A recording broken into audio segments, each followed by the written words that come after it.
Hi, welcome back to Hydroponics Daily with me, Dr. Russell Sharp, the inventor of gold leaf fertilizer, or as it's known in the UK, liquid gold. It's the one-part fertilizer that gets you from seed to harvest with just one bottle, one input.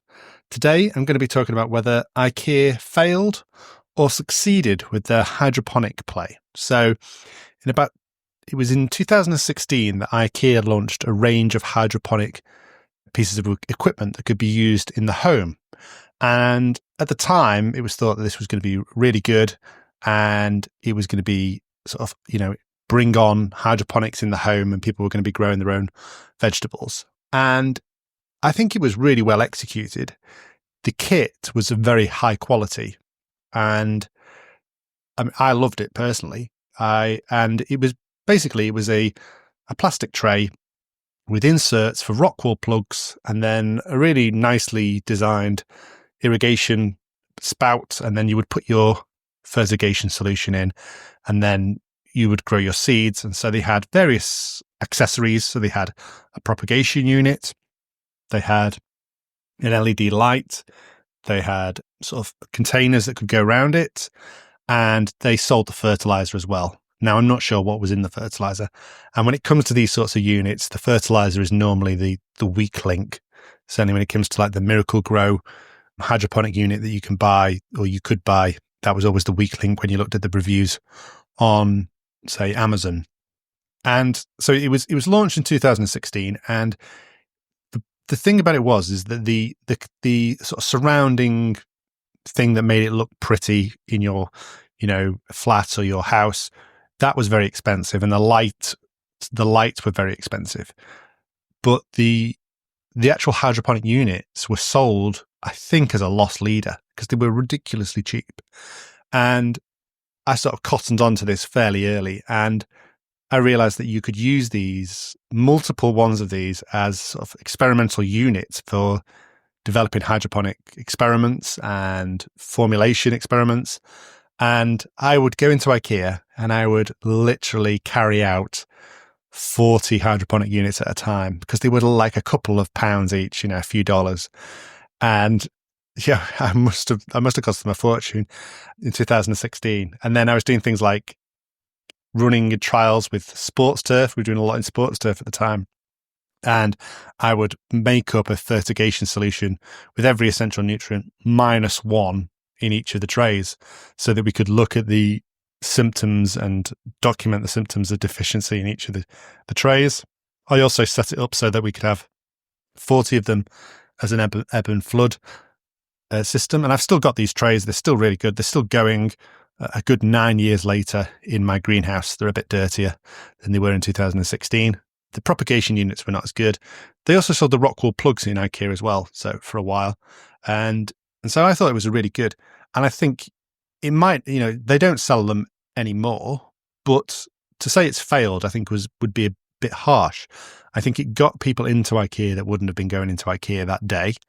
And as you know, when you go into IKEA, you never just buy one thing. You always end up with a trolley full of stuff. And so I think it probably got people into the stores. It made their kitchen displays look a lot nicer. And so, you have pak choi and basil and things like this. So I don't think it was a failure on that point. Unfortunately for IKEA, gold leaf had only just been invented around 2015, 2016. So they didn't have a chance to get us into all their stores all around the world, which is a shame. But they could have potentially used gold leaf, and it would have been a good one part to use in this hydroponic system. It was a good system if you had a good one part. Obviously, there wasn't the ability to mix A and B fertilizer, and you wouldn't have wanted pH up and pH down with complete amateurs going into IKEA and buying a hydroponic unit. So a good one part would have been excellent with this system. The other good thing about the hydroponic units from IKEA was that they had little caps to go over the rock wool slabs while the seeds were germinating, so you didn't get excessive algal growth. And the baskets that they sat in were really well made, and they were better made than most hydroponic baskets. And you'll find that a lot of the hydroponic units that are sold on social media now and are pushed on social media are actually inferior, far, far inferior to the fairly cheap IKEA units that were on sale in 2016. So I think for the getting into hydroponics sector, the amateur first try at hydroponics has actually had a step backwards since IKEA left the market. So I wish they would get these back in, because it would get more people into hydroponics, and maybe start with more complex NFT or flood and drain systems after they've tried this. They get their excitement and their interest in hydroponics and take it from there. So I say the units were extremely well made and are still going strong 9 years later.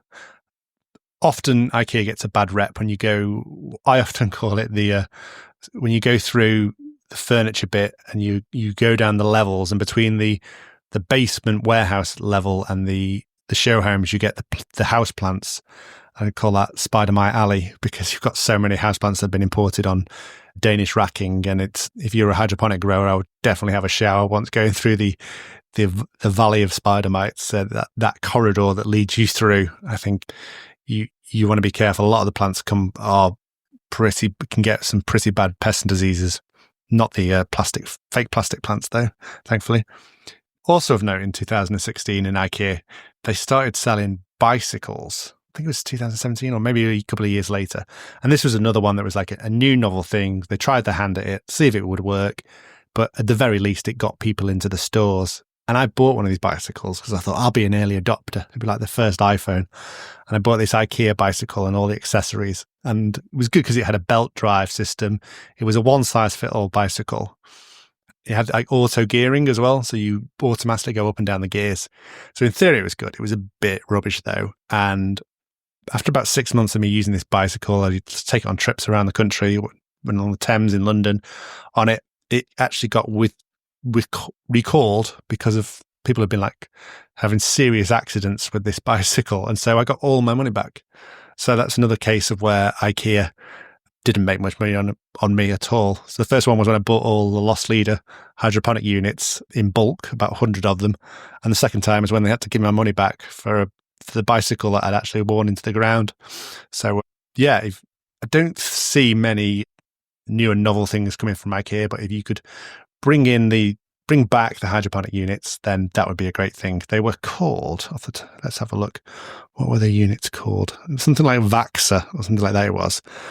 I haven't got it up here, but obviously being IKEA, they had to have a crazy Scandinavian name, and I think it was Vaxa, the Vaxa unit.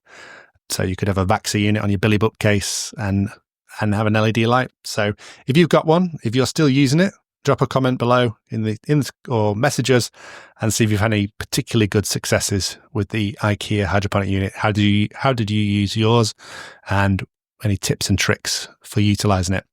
Okay, until tomorrow, that's been Hydroponics Daily. Thank you very much.